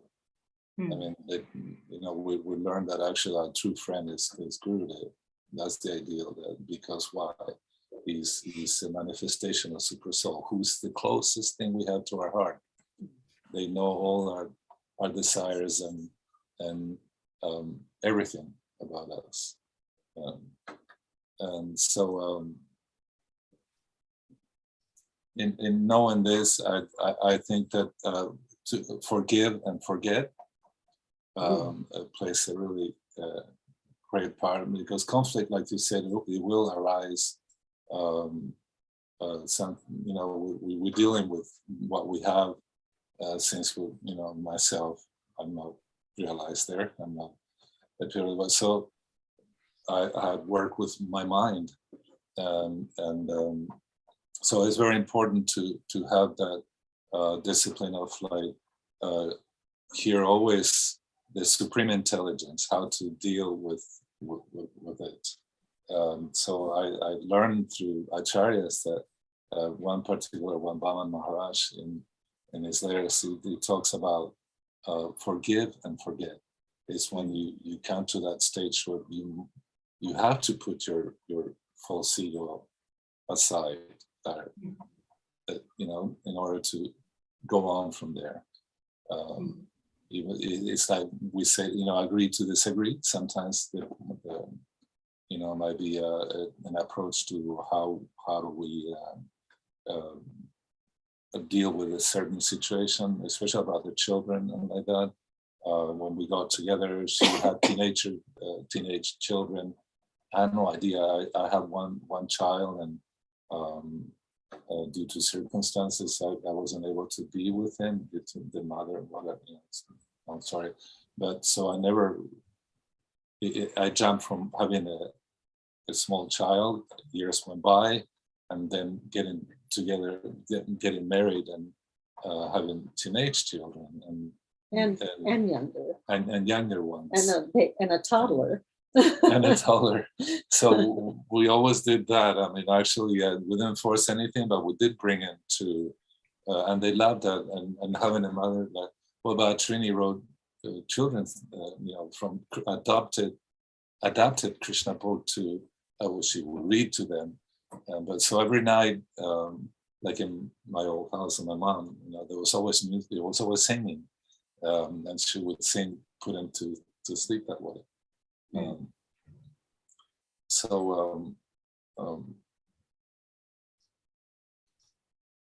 know, I would say, yeah, in regards to conflict, it will be there. You have to forego a lot of things, and so in the movement, what I learned was, you know, there were some ways to. We didn't know really. We were so passionate, very young, passionate, you know, devotees, you know. And as I hear my god brothers, god sisters tell about their experiences in the movement, you know, I say, wow, yeah, we misunderstood a lot of stuff and didn't know a lot of things, the details, but. You know, it always comes to that we have to probably surrender in order to make something work for the better with the entire group or a marriage, is to put a little bit aside our false ego, or I think, well, I'm right and she's not, and like that. There are other levels where you have to function as a couple, and so forgive and forget is very important. Yeah, I have trouble with the forgetting part. I would venture to say probably many women do. We tend to hold on to things for many years, but I can only speak for myself. Yeah. Did you want to add anything else, or is that what you? We had a terrible time with the children. My oldest son is, he's also a disciple of Srila Prabhupada's. He was one of the first three boys that the Dallas Gurukula was started with. My oldest daughter, I hadn't seen her since she was 5 days old, and we arranged to find her, and she came into our lives. She was 24, and my son got married, and then his son came to live with us, and we'd been living in temples or right outside the temple, taking part in temple programs for years. And suddenly we had all these children, all different ages. We had to move and get a house, and we had to send them to public school. And it was a disaster. And I mean, all of my children except the oldest one, who turned out, I didn't know she was deaf. She was born deaf.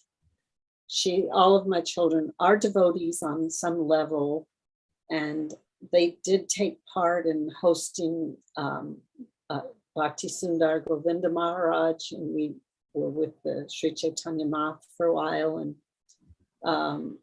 they actually, my two older children that joined the movement with me at age 2 and 4.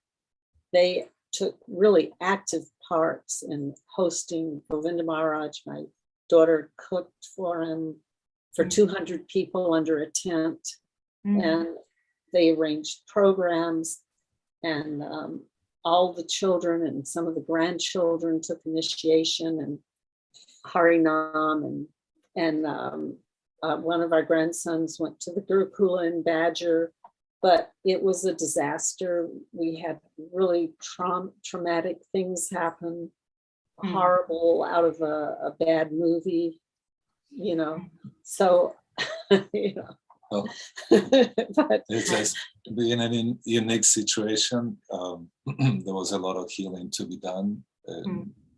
So we, because of what, you know, they went through in Gurukula, and there was a lot of feeling of abandonment that they manifested. You know, they told us, you know, and so there was some resentment. And so as we got together, when we got married, we learned tolerance, and we wanted them to progress to see, you know, to get to feel what we felt in the presence of the pure devotee. The love was unbound due to interpretations and due to whatever else that happened in history of ISKCON, and we had the results. We had children that they were in a way affected by that, and so we had to deal with extra thing to it. But throughout the whole thing, we always tried to bring into, like Kum was saying, your children were like, when are the Swamis coming? So like that, festivals, and taking them to, you know, and have them, our youngest favorite thing was always the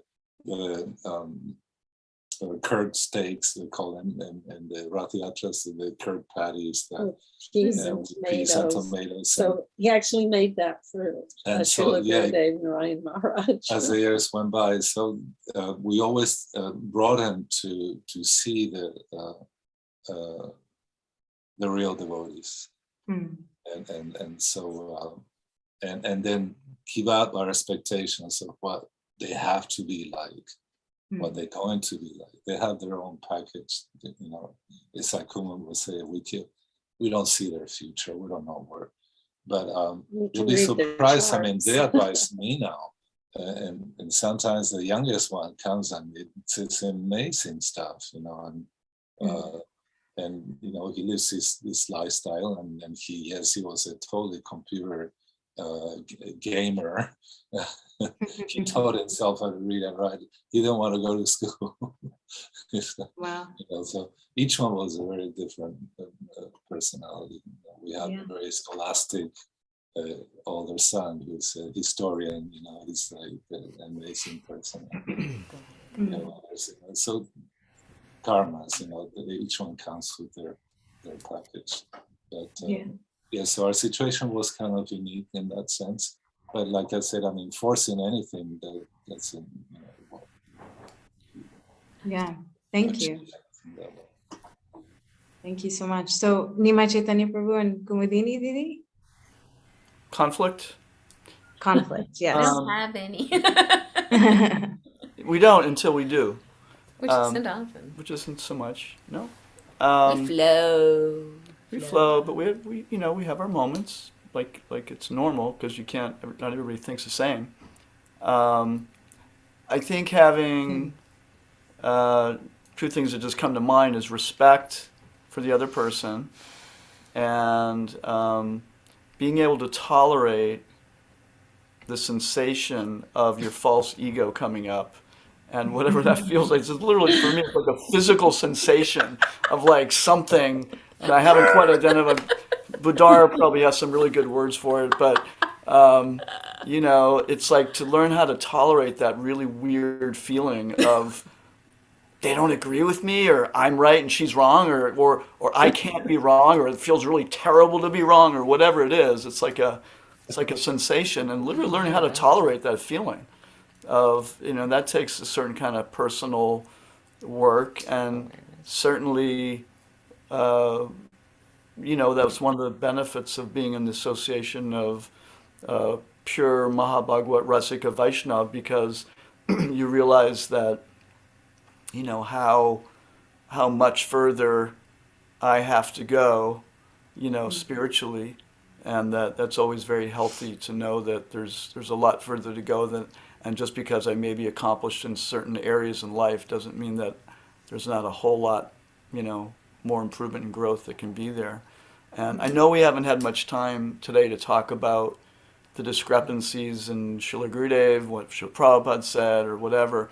But I'm just going to make a quick point that my understanding, and you devotees had direct association with Srila Prabhupada, I never did, but I know he said certain things in his books, and sometimes when something gets passed around the internet or whatever, it comes out as if Prabhupada always said this, and it wasn't that Prabhupada always said something. He might have said it once, or maybe just once.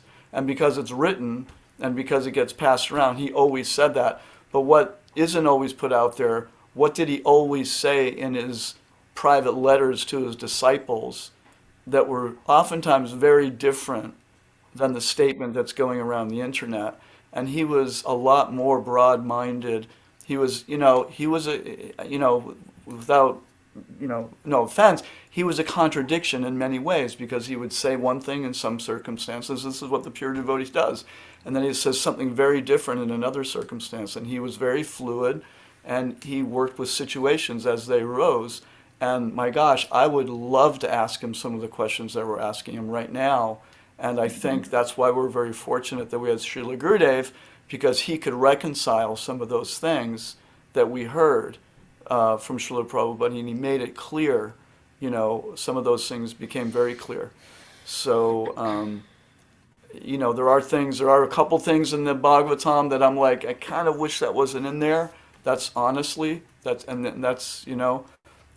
when you actually read them and understand them in the context of the chapter, of what's actually being said, there's a way to understand it. If people just focus on that one sentence taken out of context of the Bhagavatam, of the pastime, of the whole perspective of including Varnashram, he's not necessarily talking about the highest level of bhakti. I mean, how often did he praise his female disciples? And how, he certainly said, as far as Krishna consciousness goes, there's no difference. So why do we overemphasize these other things that he said and underemphasize, something else? And that's on us to figure out and to reconcile. And that's why it helps to have the association of a pure devotee who actually... If I may say, I was say something on that respect, that I was witness to how Prabhupada conducted himself in different circumstances, different ways. And for one thing, my sister married a sannyas. It was the first sannyas to get married in ISKCON. And the reactions. Sannyas. The first sannyas to leave sannyas. Mm-hmm. And I read Bhagavatam where Prabhupada said, he went back to marriage. It's like, there's a vatasi. I mean, there are some descriptions that could be graphic and people take offense. But I saw his reaction to when we went. That's how I met Srila Prabhupada.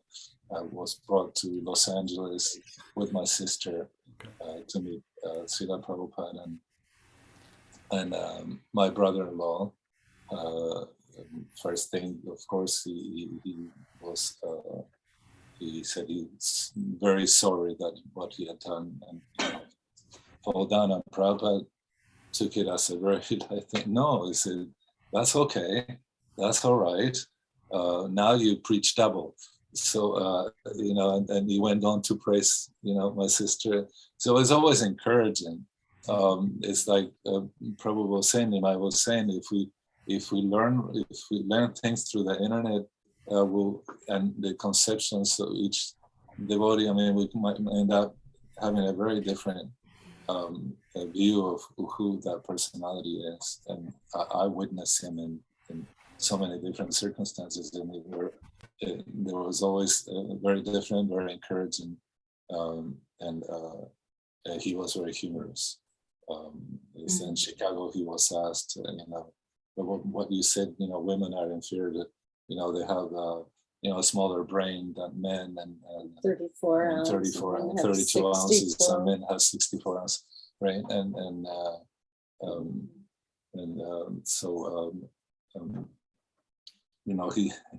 He said, but that It was doesn't a woman apply. reporter. It was a woman reported, and it was very much, you can see she was, kind of forcing the issue of, women's emancipation and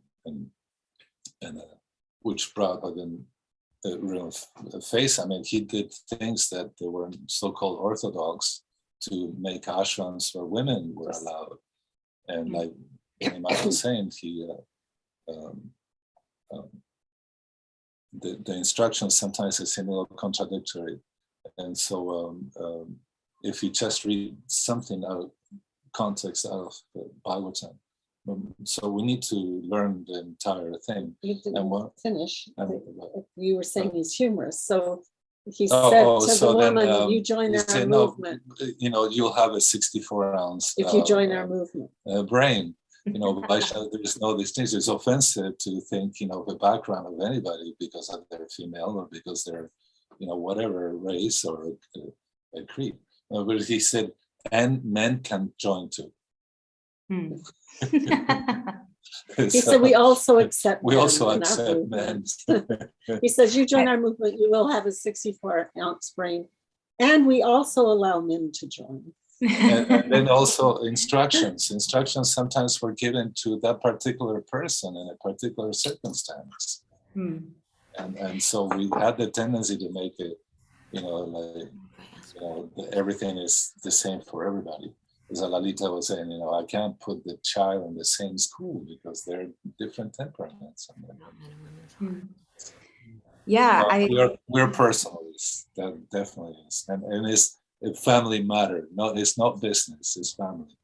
When we start dealing with each other in a business way, that's your role and this is my role, and then it's just gonna go. Starts to break down. Yeah. Before I go back to Kumudini Didi, I just wanted to reflect back on what you both were saying, because I think it's very true that sometimes those apparently contradictory statements that would be made, and Srila Prabhupada, Srila Gurudev, Srila Bhakti Siddhanta Saraswati Thakur, very revolutionary in their ways that they would speak to their disciples, and they're very, in some ways very cutting, very streamlined. But in that way that you're sharing in that example, how humorous he is in understanding the mood of the reporter, that he's able to give sort of a perfect answer to her question.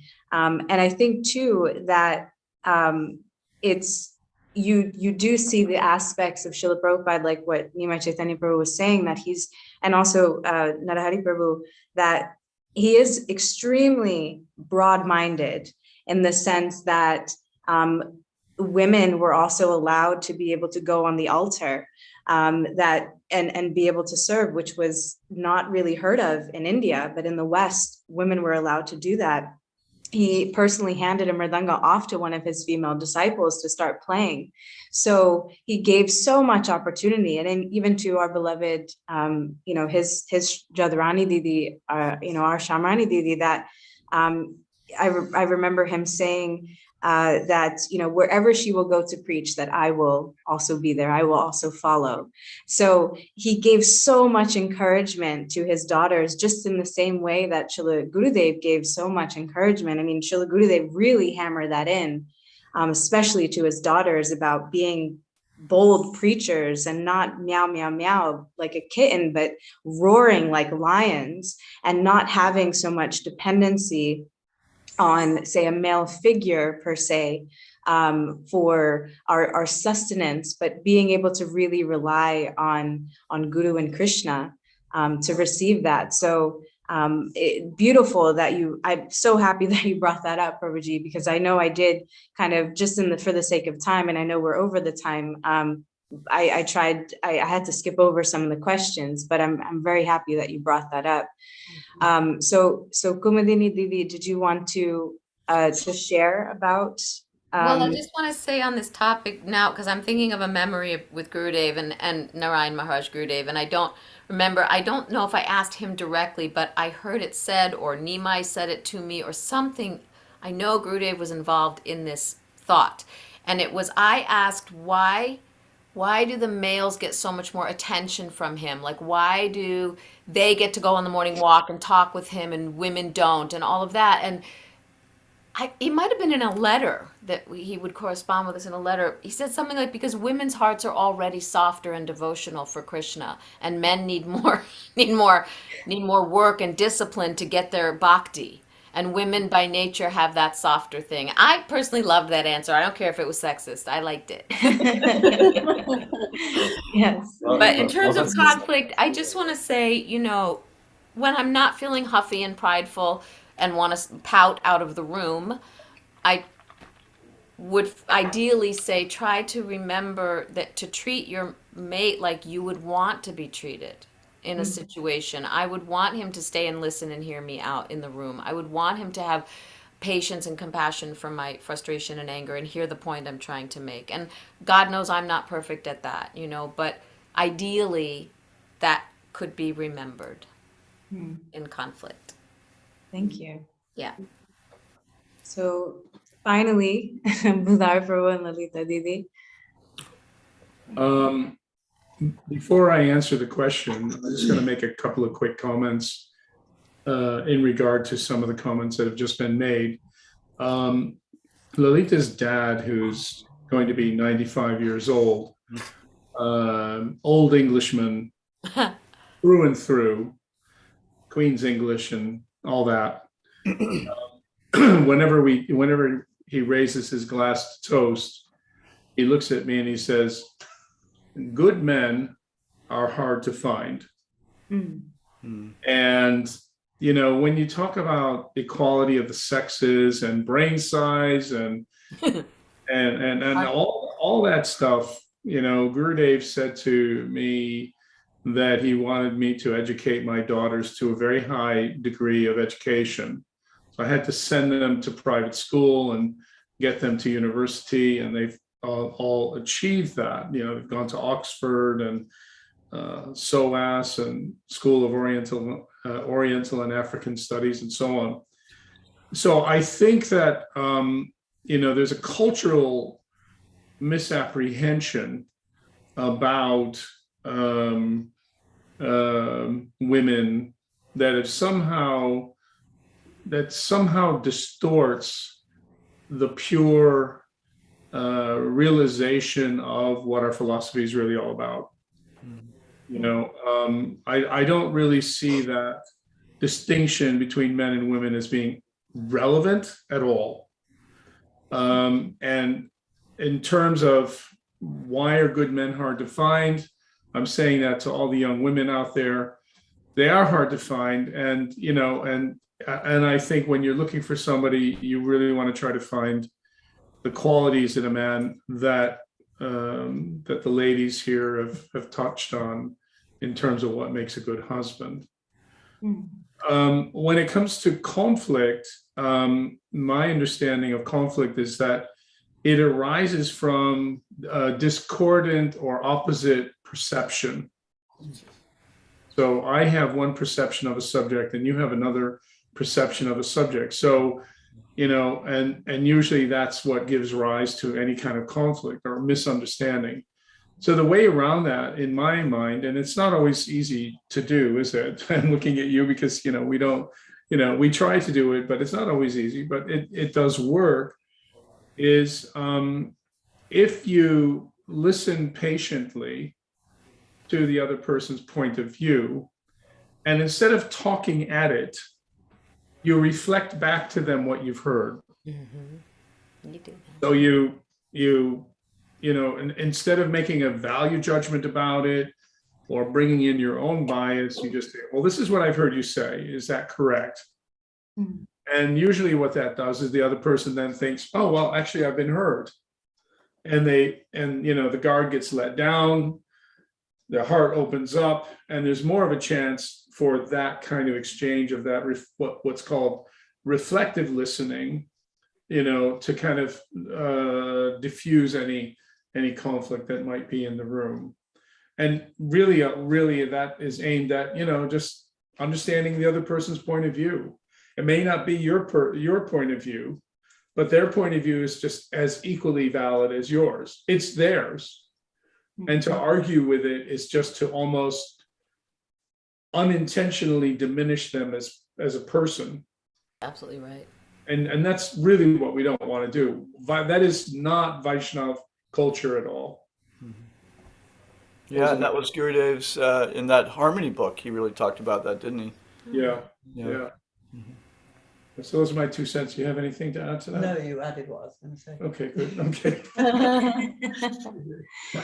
Well, I think I can kind of speak for everyone who is watching and will be watching later on, just how grateful I am and we are to be able to hear from such esteemed devotees, but also such wise couples who, by your own example, you're able to demonstrate what makes a marriage successful, what makes a Krishna-conscious marriage successful, by all the things that you've shared and all the questions that I've been able to ask and all the answers that you've given.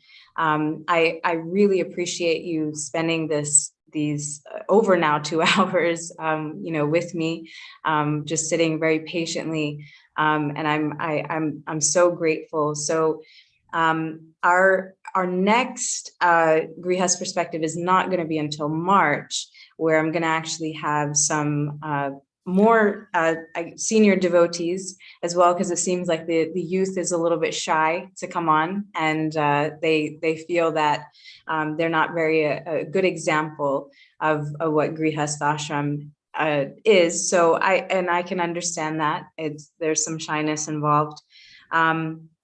But I just want to again express my sincere gratitude to all of you for taking the time out to be on this panel, to answer all of these questions. And I wish you all a very wonderful either morning, day, or evening, wherever you are.